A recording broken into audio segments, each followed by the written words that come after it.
Hello medias எல்லாரும் எப்படி இருக்கீங்க? இன்னைக்கு நம்ம பேச போற விஷயம், நம்ம எல்லாருமே மேல நின்னுட்டு இருக்கோமே, இந்த பூமிக்கு அடியில, ஆழத்துல அப்படி என்னதான் இருக்கு? எல்லாரும் நிலாவுக்கு போறோம், செவ்வாய் கிரகத்துக்கு போறோம்னு அப்படியே பேசிட்டு இருக்கோம். ஆனா, நாம வாழ்ற இந்த பூமிக்கு அடியில வெறும் 12 கிலோமீட்டர் கூட நம்மளால போக முடியலன்னு சொன்னா உங்களால நம்ப முடியுதா? பூமிக்கு அடியில ஒரு பயங்கரமான உலகம் இருக்கு. அங்க இருக்கிற வெப்பநிலை வந்து சூரியனுக்கு விட அதிகம் அப்படின்னு சொல்றாங்க.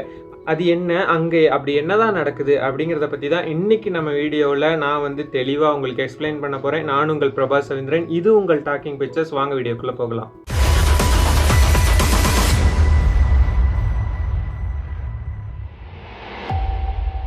ஆக்சுவலி இந்த பூமியை வந்து ஒரு 4 லேயரா ஈஸியா பிரிச்சிடலாம் அப்படின்னு வச்சுக்கோங்களேன். ஃபர்ஸ்ட் இருக்கிறது என்ன அப்படின்னு கேட்டிங்கன்னா, நாம வாழ்ற அந்த மெல்லிய லேயர். முதல்ல நம்ம இருக்கிற இந்த லேயரை வந்து கிரஸ்ட் அப்படின்னு சொல்லுவாங்க. இந்த கிரஸ்ட் லேயரை வந்து நம்ம ஒரு ஆப்பிளோட தோலோட கம்பேர் பண்ணிடலாம். ஆப்பிள் எவ்வளோ பெருசா இருக்கும், அந்த தோல் பார்த்தீங்கன்னா எவ்வளோ மெலிசா இருக்கும் இல்லையா?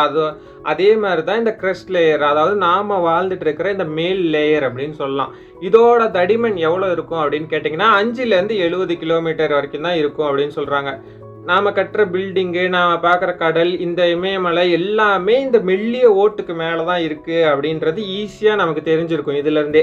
ஆனால் ஒரு ஷாக்கிங்கான விஷயம் என்ன அப்படின்னு கேட்டிங்கன்னா, உலகத்திலேயே ஒரு ஆழமான துளை, அதாவது கோலா சூப்பர் டீப் போர்ஹோல் அப்படின்னு சொல்லிட்டு ரஷ்யா வந்து ஒரு ப்ராஜெக்டை ஸ்டார்ட் பண்ணி கிட்டத்தட்ட 12.2 கிலோமீட்டர் வரைக்கும் அந்த ப்ராஜெக்டில் இன்வால்வ் ஆகி அந்த ப்ராஜெக்டை நடத்துனாங்க. அதாவது பூமிக்கடியில் பெரிய ஒரு போர்ஹோல் மாதிரி பெரிய ஒரு துளையெல்லாம் போட்டாங்க. அந்த பூமிக்கடியில் அந்த துளை போட்டப்போ கிட்டத்தட்ட 12 கிலோமீட்டருக்குள்ளே போகும்போது 180 டிகிரி செல்சியஸில் வந்து வெப்பம் வந்ததாக சொல்லிட்டு அவங்க அப்படியே ரிட்டர்ன் வந்து அந்த போர்ஹோல் பிளானை ப்ராஜெக்டை அப்படியே கேன்சல் பண்ணிட்டாங்க. ஏன் அந்த ப்ராஜெக்ட் அப்படியே ட்ராப் பண்ணிட்டாங்க அப்படின்னு கேட்டிங்கன்னா, அது வந்து அப்படியே உள்ளே போக போக அந்த மிஷினையும் ஹீட் பண்ணிடும். மனுஷங்கள்லாம் அங்கே உள்ளெல்லாம் போக முடியாது, போய் வேலையும் செய்ய முடியாது. மிஷினையும் அதை அப்படியே உருக்கிடும், 150 டிகிரி செல்சியஸ்லாம் ஈஸியாக உருக்கிடும் அப்படின்னு சொல்லிட்டு அந்த ப்ராஜெக்டே அப்படியே ட்ராப் அவுட் பண்ணிட்டு ரஷ்யா வந்து அந்த ப்ராஜெக்டே கேன்சல் பண்ணிட்டாங்க. ரெண்டாவதாக நம்ம பார்க்க போகிறது என்ன அப்படின்னு கேட்டிங்கன்னா, மேண்டில் அப்படின்னு சொல்லலாம். இது வந்து பூமியோட இன்ஜின் ரூம் அப்படின்னு சொல்லலாம். இங்கே தான் ஒரு முக்கியமான மேட்ரே இருக்குது அப்படின்னு கூட சொல்லலாம்.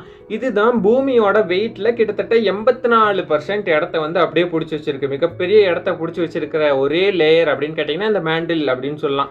இங்கே இருக்கிற பாறைகள் எல்லாமே வந்து நாம் பார்க்குற மாதிரி கட்டியாக இருக்காது. அது வந்து அப்படியே ஒரு எரிமலை குழம்பு மாதிரி இருக்கும் அப்படின்னு சொல்லலாம். கொஞ்சம் யோசிச்சு பாருங்க, நம்ம நிற்கிற இந்த பூமிக்கு கீழே வந்து பார்த்தீங்கன்னா கிட்டத்தட்ட ஆயிரக்கணக்கான கிலோமீட்டருக்கு நெருப்பு குழம்பு வந்து அப்படியே ஓடிட்டு இருக்கு அப்படின்னு சொன்னால் யாருமே நம்ப மாட்டோம். ஆனால் அதுதான் உண்மை அப்படின்னு சொல்கிறாங்க. இந்த லேயர் தான் இருக்கிறதுலே முக்கியமான லேயராகவும் பார்க்கப்படுது. இது ஏன் முக்கியம் அப்படின்னு கேட்டிங்கன்னா, இங்கே நடக்கிற மாற்றங்கள் தான் மேலே இருக்கிற எரிமலை வெடிப்புக்கும், அதாவது வேல்கனோஸ்லாம் வெடிக்குது இல்லையா, நிலநடுக்கம் இதெல்லாம் ஏற்படுது இல்லையா, இது எல்லாத்துக்குமே காரணமாக அமையிறது வந்து இந்த பூமியோட 2வது அடுக்கு தான் அப்படின்னு சொல்கிறாங்க. அப்படியே இன்னும் கொஞ்சம் உள்ளே போனோம் அப்படின்னு கேட்டிங்கன்னா, அங்கே இருக்கிறது வந்து அவுட்டர் கோர், அதாவது வெளிப்புற உட்கரு அப்படின்னு சொல்லலாம். இது முழுக்க முழுக்க வந்து அப்படியே திரவ நிலையில் இருக்கக்கூடிய இரும்பு மற்றும் நிக்கல் அப்படின்னு சொல்லலாம். ஆக்சுவலி இதுவும் ரொம்ப முக்கியம். இந்த திரவ இரும்பு வந்து அப்படியே சுற்றிக்கிட்டே இருக்கிறதுனால தான் இந்த பூமிக்கு வந்து, அதாவது காந்தப்புலம், அதாவது மேக்னெட்டிக் ஃபீல்டு வந்து கிடைக்குது அப்படின்னு சொல்கிறாங்க.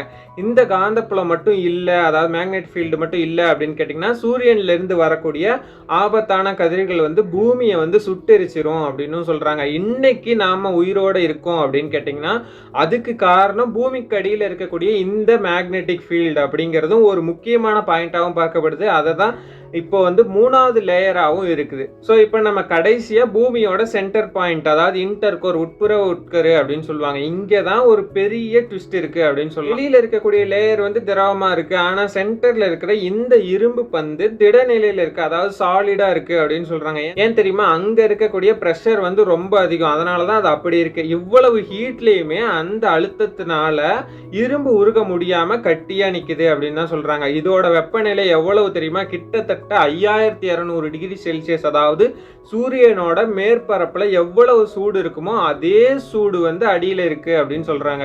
இப்போ உங்க எல்லாருக்குமே ஒரு சந்தேகம் வரும், நீ ஏன் சொன்ன 12 கிலோமீட்டருக்கு மேல நம்மளால உள்ள போக முடியாது, அப்புறம் எப்படி இதெல்லாம் இவ்வளவு அக்யூரேட்டா நீ சொல்ற அப்படின்னு நீங்க அப்படிதான் ஒரு கொஸ்டினை வந்து வைப்பீங்க.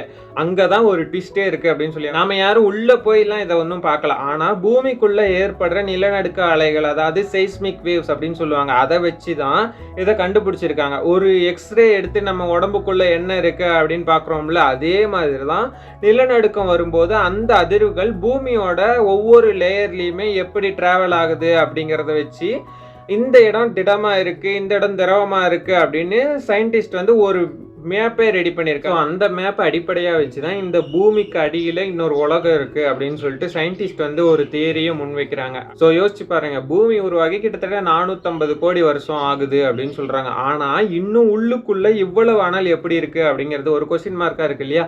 அதுக்கு 2 முக்கியமான காரணங்கள் இருக்குது அப்படின்னு சொல்கிறாங்க. அதாவது அது என்ன அப்படின்னு கேட்டிங்கன்னா, ஓல்டு ஹீட், பூமி உருவாகும் போது இருந்த அந்த ஆரம்ப கால வெப்பம் இன்னும் முழுசாக வெளியேறல அப்படின்னு சொல்கிறாங்க. ரெண்டாவது என்ன சொல்கிறாங்க அப்படின்னு கேட்டிங்கன்னா, ரேடியோ ஆக்டிவ் டிகே அப்படின்னு சொல்கிறாங்க. பூமிக்கு அடியில் இருக்கிற யுரேனியம், பொட்டாசியம் மாதிரியான ரேடியோ ஆக்டிவ் பொருட்கள் இன்னைக்கும் செதஞ்சுக்கிட்டே இருக்கு. அது தொடர்ச்சியா ஒரு ஹீட்டை கொடுத்துக்கிட்டே இருக்கு அப்படின்னு சொல்றாங்க. சொல்ல போனா பூமிக்குள்ள ஒரு நேச்சுரல் நியூக்ளியர் ரியாக்டர் ஓடிக்கிட்டு இருக்கு அப்படின்னு தான் சொல்லி ஆகணும். அதை தான் சயின்டிஸ்ட் வந்து 2 விதமாகவும் சொல்லியிருக்காங்க. சரி, ஓகே, இதனால நமக்கு என்ன லாபம், நாம மேல ஜாலியா இன்ஸ்டாகிராம்ல ரீல்ஸ் பார்த்துட்டு போகலாம்னு நீங்க நினைக்கலாம். ஆனா விஷயம் அது இல்லை.